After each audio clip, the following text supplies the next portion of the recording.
রাত তখন প্রায় 2:30। পুরনো সরকারি হাসপাতালের করিডোর জুড়ে নিস্তব্ধতা।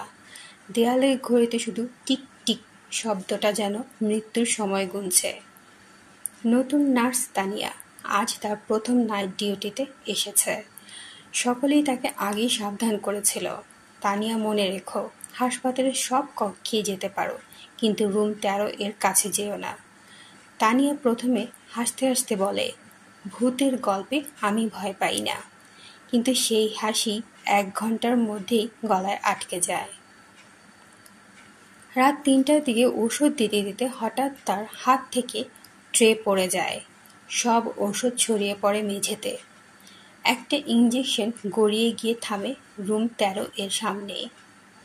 তানিয়া একটু থেমে দরজার দিকে তাকায়। দরজাটা আধখোলা, আর ভেতর থেকে ঠান্ডা হাওয়া বেরোচ্ছে। সে ভেতরে উঁকি দেয়। অন্ধকার ঘর, কোনায় একটা পুরনো বেড, সাদা চাদরে ঢাকা। তানিয়া নিচু হয়ে ইঞ্জেকশনটা তুলতেই শুনতে পায় কেউ কাঁদছে। একজন পুরুষের কণ্ঠ, খুবই মৃদু কিন্তু ব্যথায় কাঁপছে।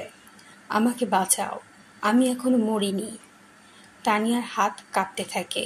সে ফ্ল্যাশলাইট জ্বালায়। দেখে বেডের উপরে কেউ শুয়ে আছে। সারা শরীর ব্যান্ডেজে মোড়ানো, শুধু চোখ দুটো খোলা। তীব্র ব্যথায় তাকিয়ে আছে তার দিকে। তানিয়া ভয় পেয়ে বলে, আপনি কে? লোকটি ধীরে বলে, ওরা ভুল করেছে, আমি তখনও জীবিত ছিলাম। ওরা আমাকে রুম 13তে রেখে গেল। তানিয়া পিছনে সরে আসে, দৌড়ে বেরিয়ে আসে করিডোরে।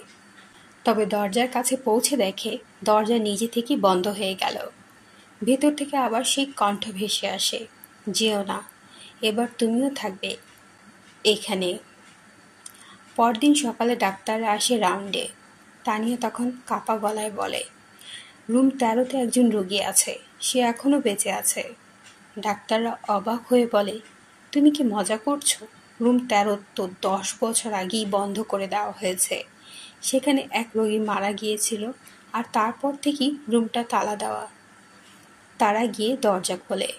ভেতরে কিছুই নেই, শুধু ধুলোমাখা বেড আর এক কোণে পড়ে থাকা পুরনো ব্যান্ডেজ আর রক্তের দাগ।